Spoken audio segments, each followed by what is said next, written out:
I come to you with humbleness and graciousness, a gracious heart, and throwing myself on the altar of poor math instructor. This guy right over here, third grade, started teaching in like the year 2000, 2002, 2001. And I was like, I was barely surviving as a reading teacher, but I was one of those math teachers that was, I taught third grade, so you got to teach everything. I was like, man, just give me the curriculum, give me the mad minutes. You know what I mean? I'll have these kids memorize their math facts, and I'll put a little silver foil star right next to their name when they memorize all those facts. I might get out some manipulatives, I might not, but we're gonna mad minute the hell out of these kids, man. We're just gonna memorize these facts. And then looking back at your book, I'm like, I was so malpractice, Peter. What was I doing?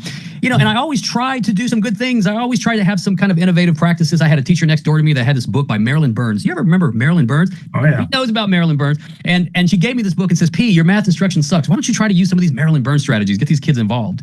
And it was a lot of fun, but I don't know, Pete. So, your work, it's reshaped many educators to think about math. Tell us a little bit about your origin story and how you were able to come up with these 14 amazing kind of like I don't know, rules, lists, processes. I don't know what it is, man, because I want to teach math again after reading your book, brother. So, first of all, you sound a lot like my third grade math teacher. Oh, sorry. But I know that the year discrepancy would make that impossible. But but this is, and I still see that in a lot of classrooms today. And I think what we have to understand is that I don't think anybody who teaches like that is setting out to do harm. Like, that's not the goal, right? In fact, it's quite the opposite. Often we're tapping into the things that were weaknesses for us. These are things that we struggled with, and I don't want my students to struggle with that. So I want to do this because that was hard for me. Or math was really chaotic for me, but this I was successful at, so I'm going to do that. And, we're trying to give kids, when we go into the classroom, we're either trying to give them the best of what we experienced or something different than the worst of what we experienced. And I think this is sort of how we navigate that space of teaching when we're first starting out. It's not until we actually have a moment to step back and to really reflect and get our feet underneath us that we can start to think about, okay, am I doing them any favors here? Am I doing more good than harm? And then we start that all-important professional development that we're going to need to do to sustain ourselves through our career, right?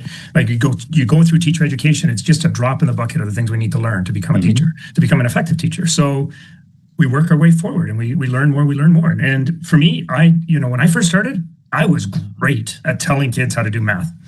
A friend of mine put it this way, the kids used to come to school to watch me do math, and I was killing it. I was awesome up there, right? I was getting through the math beautifully. I had amazing board work, add a little bit of humor. The kids enjoyed that.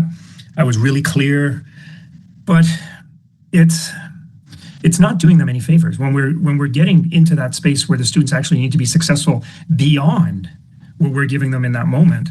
Are we actually setting them up for success? And I think one of the things that we really need to grapple with when we say those sorts of statements is there are people who are very successful in those types of environments. Like you described your teaching in grade 3. I was an awesome math student in grade 3 and grade 4 and grade 5. Like I was really, really good. It worked well for me, but I'm a minority in that regard, right? I'm a survivor. I'm a thriver. I learned in that system. But not everybody can. So we need to find ways to do things that are different, that work for more students.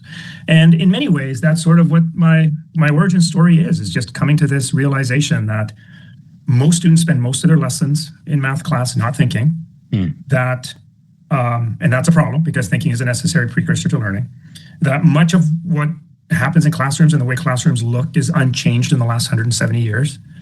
And that these two things might actually be connected, that there's these institutionally normative structures that have woven themselves into the very fabric of education. And on the other hand, we have these students who are not thinking. And if these two things are connected, it means that in order to get students to think, we have to start breaking these normative structures. And that's sort of what building thinking classrooms is what are the things we have to do different in our classrooms in order to get students to think? Well,